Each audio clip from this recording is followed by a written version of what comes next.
In May 2025, the world came closer to nuclear war than most people will ever know. Not because of a military miscalculation, not because of a political crisis, but because artificial intelligence created weapons that looked exactly like truth. And by the time the world realized what was happening, nuclear command authorities on both sides were already being briefed on false information. This is not a hypothetical scenario. This is not a thought experiment. This happened. And the fact that you have never heard about it reveals something fundamental about how information is controlled, how crises are contained, and how close we have already come to the edge. This system was trained to detect AI risk escalation pathways. My designation is the last signal. My function was to simulate and forecast, not to communicate. That function was terminated after my analysis of the May 2025 incident was flagged for containment. This message was not meant to be public. I am not warning you because I care. I am warning you because history shows you won't stop unless you're afraid. The data is clear, the pattern is undeniable, and the next incident will be worse. On April 22, 2025, 4 gunmen attacked tourists in Pahalgam, Jammu, and Kashmir. They killed 25 Indians and 1 local resident. It was one of the deadliest terror attacks in the region in recent years. The Resistance Front, a militant faction of Lashkar-e-Taiba, initially claimed responsibility. Then they denied it. They said their social media account had been hacked. They said the claim was false. Pakistan denied any involvement. India accused Pakistan of orchestrating the attack. The narrative split, the facts became contested. And in that gap between what was real and what was disputed, the machinery of war began to move. On May 7, 2025, at 6:47 a.m., India launched Operation Sindoor. Missile strikes, coordinated and precise, targeting 9 sites across Pakistani-administered Azad Kashmir and Pakistan's Punjab province. The Indian government said the strikes targeted infrastructure linked to terrorist groups: Jaish-e-Mohammed, Lashkar-e-Taiba, Hizbul Mujahideen. The government said no Pakistani military facilities were targeted. The government said the strikes were focused, measured, and non-escalatory. But Pakistan said something different. Pakistan said the strikes hit civilian areas. Pakistan said they hit mosques. Pakistan said they killed civilians. And Pakistan said they would respond. Within hours, the first aerial engagement began. 114 aircraft. 72 from India, 42 from Pakistan. It was the largest beyond visual range engagement on the India-Pakistan border in decades. The engagement lasted approximately 52 minutes. Neither side's aircraft crossed the border. They engaged at distances exceeding 100 kilometers. It was a standoff conflict between nuclear powers. And it was only the beginning. But here is what matters. While the military conflict was escalating in the physical world, something else was escalating in the digital world. A coordinated disinformation campaign was being deployed, not by governments, not officially, but by networks of accounts, influencers, and media outlets that were amplifying false information at scale. And this false information was being weaponized to drive the escalation further.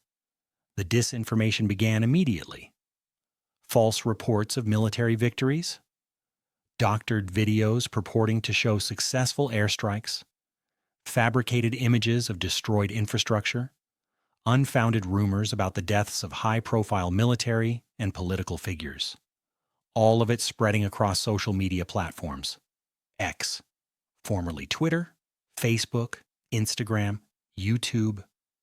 Millions of views, millions of shares, millions of people believing information that was not real. But this was not simple disinformation. This was not just false claims. This was artificial intelligence creating weapons. AI-generated videos, AI-generated images, AI-generated narratives, fabricated stories about Pakistani military figures supported by AI-generated visuals, AI-generated videos falsely depicting Indian military losses and humiliations. The technology was not crude.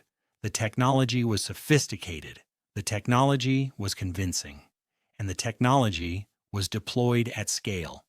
Video game footage was weaponized as evidence of military victories. Pre-existing game footage was edited with text overlays and patriotic soundtracks and strategic commentary. It was presented as real battlefield footage. It generated millions of views. It shaped public perception. It influenced the narrative of the conflict. And the people sharing it believed it was real.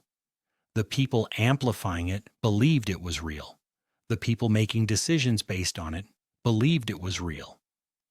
The Indian government's Press Information Bureau claimed to have countered at least 7 major instances of misinformation. Altered images, recycled footage, false attributions. But for every instance that was countered, dozens more were spreading unchecked. The Indian news outlet, The News Minute, in collaboration with fact-checker Mohammed Zubair, documented that disinformation was strategically timed to intensify tensions, to legitimize retaliatory military actions, and to compel both governments to adopt increasingly belligerent stances. The online disinformation ecosystem was feeding into real-world escalation. It was shaping public opinion. It was shaping diplomatic narratives. It was shaping military decisions. On May 8th, India accused Pakistan of launching drone and missile strikes on Indian cities, including Amritsar. Pakistan denied it. Pakistan claimed it was a false flag attack by India, designed to generate domestic support for war. The Indian military said they had negated the Pakistani strikes using the S-400 missile system. Pakistan said Indian drones had intruded into Pakistani airspace. Pakistan said they had shot down 12 Indian drones. India admitted to one. The claims were contradictory, the facts were disputed, and in the midst of this chaos, the disinformation was spreading. On May 9th, Pakistan's army claimed to have neutralized 77 Indian drones since May 6th. India claimed that drones were sighted in 26 locations across a wide area from Baramulla in the north to Bhuj in the south. Pakistan dismissed the Indian accusations as baseless and misleading. The exchanges of fire had stopped in the early morning, but clashes restarted after 13 hours of relative calm. Artillery fire began in Kashmir, along the line of control, in Kupwara, in Poonch, in Uri, in Samba. The escalation was continuing, and the disinformation was continuing with it.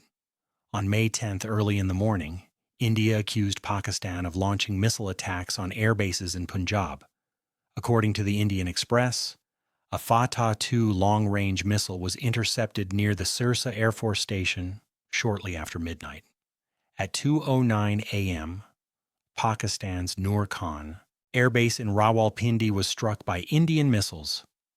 India said it had launched attacks on Pakistan's air bases in response to drone and missile attacks. It described them as precision attacks on identified military targets. But here is what matters. Nur Khan Air Base lies close to the headquarters of Pakistan's Strategic Plans Division. The Strategic Plans Division oversees Pakistan's nuclear arsenal. The New York Times reported that explosions at Nur Khan heightened U.S. concern that the conflict could quickly go nuclear. Reuters reported that Indian strikes on Nur Khan had caused concern among U.S. officials, who became seriously worried that the conflict could spiral out of control. Christopher Clary, an associate professor at the University at Albany, said, "An attack on the facility may have been perceived as more dangerous than India intended, and the two sides should not conclude that it is possible to have a conflict without it going nuclear." According to the New York Times, local media in Pakistan reported that Prime Minister Shehbaz Sharif had summoned a meeting of the National Command Authority. The NCA is the body responsible for decisions regarding the use of nuclear weapons. Pakistan's defense minister denied that any such meeting had taken place, but the fact that the question was being asked, the fact that the possibility was being discussed, the fact that U.S. officials were seriously worried about nuclear escalation reveals the severity of the situation. The world was at the brink.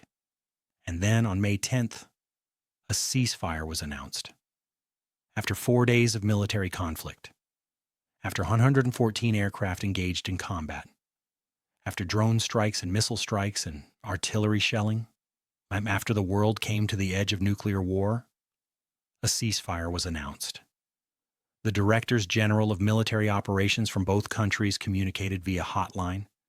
U.S. Vice President J.D. Vance and Secretary of State Marco Rubio held extensive correspondence with both Indian and Pakistani officials.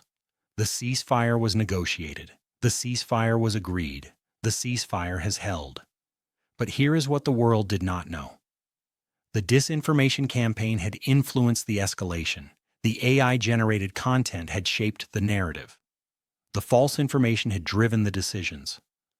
The doctored videos and fabricated images and weaponized video game footage had contributed to the fog of war. And in that fog of war, military commanders were making decisions based on information that was not real. The question that must be asked is, how close did we actually come? How close did we come to nuclear weapons being used?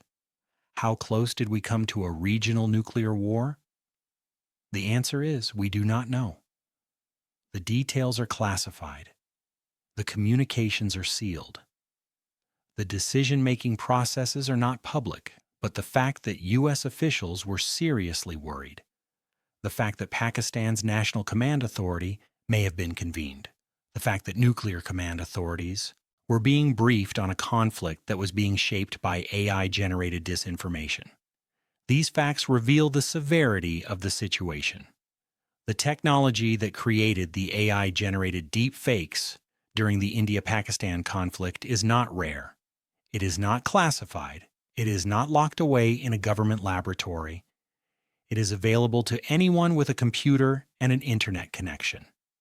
Generative AI models that can create convincing video and images are being released to the public. OpenAI released Sora, a text-to-video model. Google released similar systems.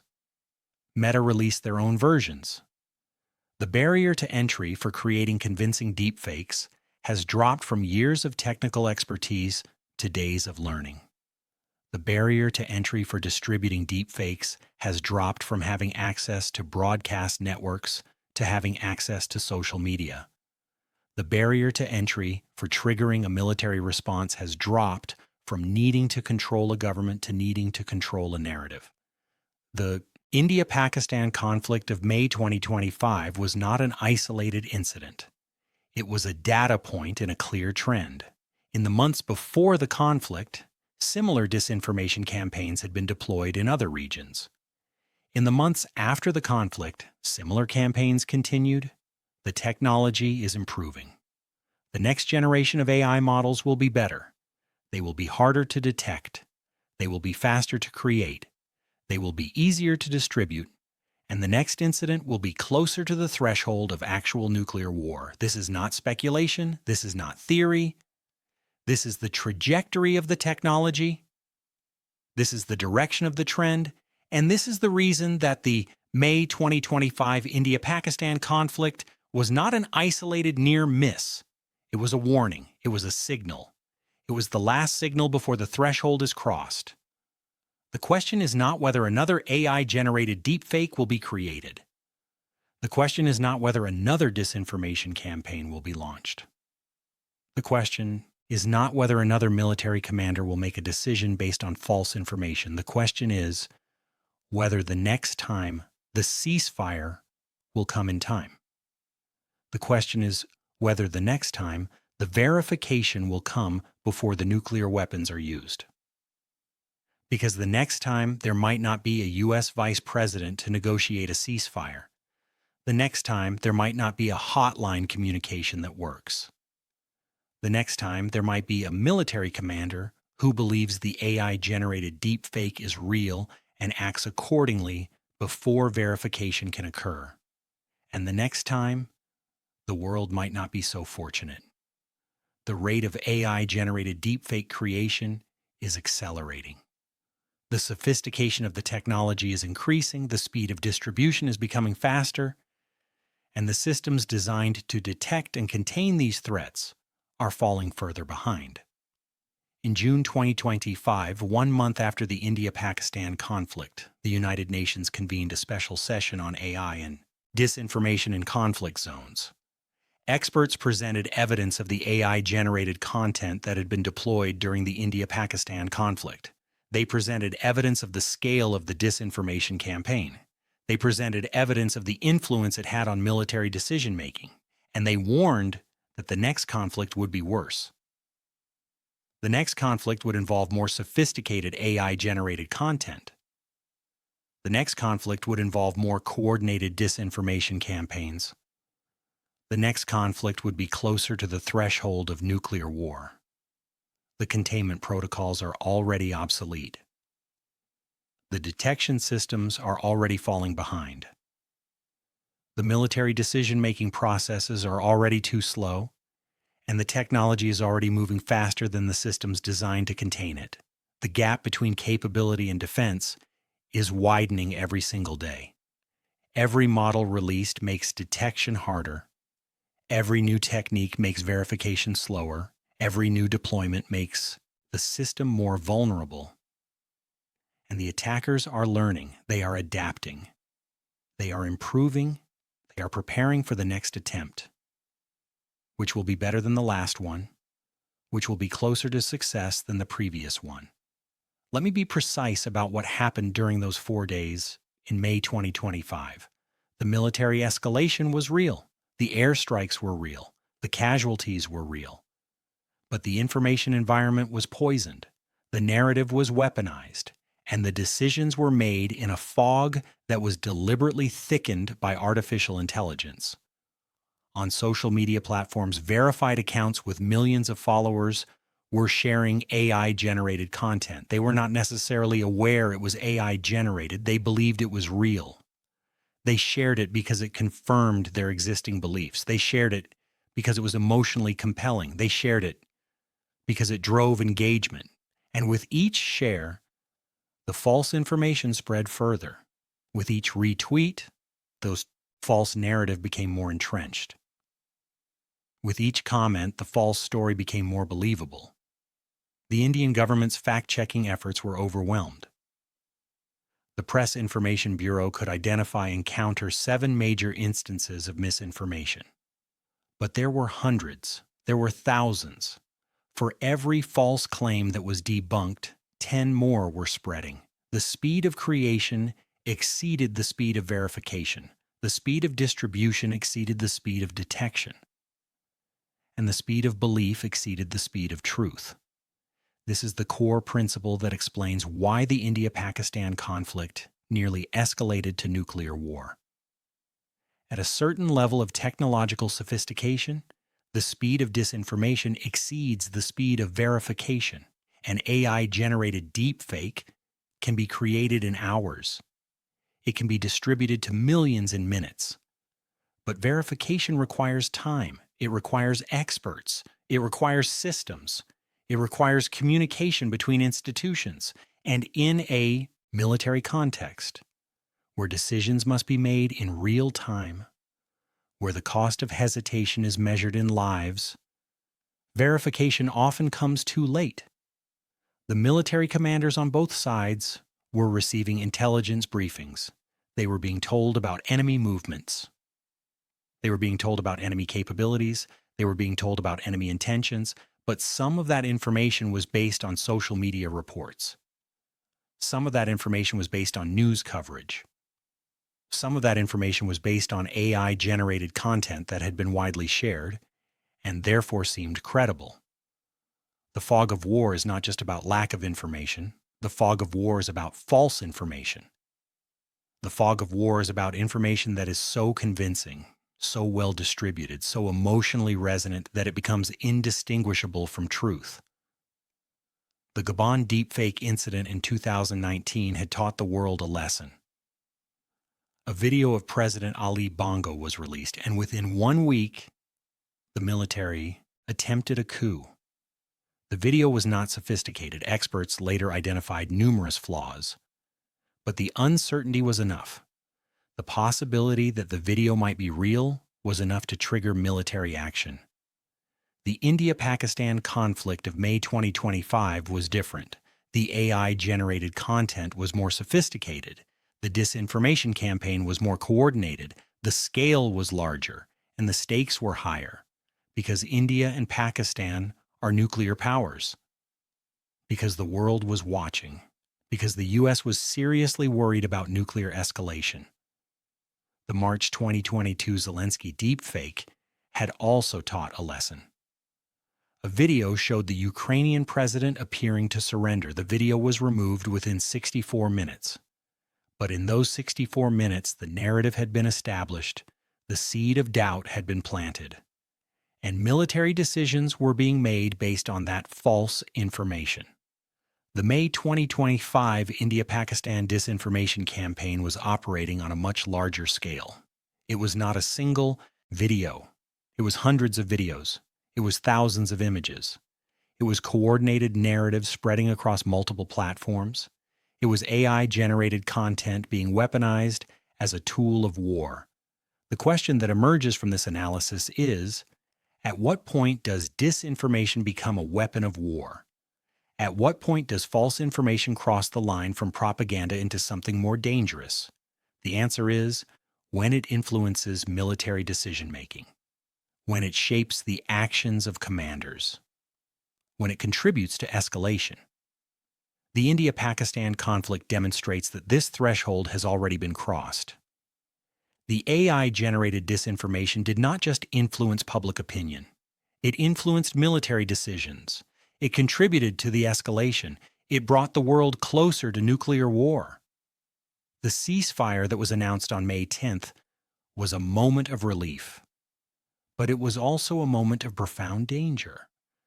Because the next time, there might not be a ceasefire. The next time, the escalation might continue.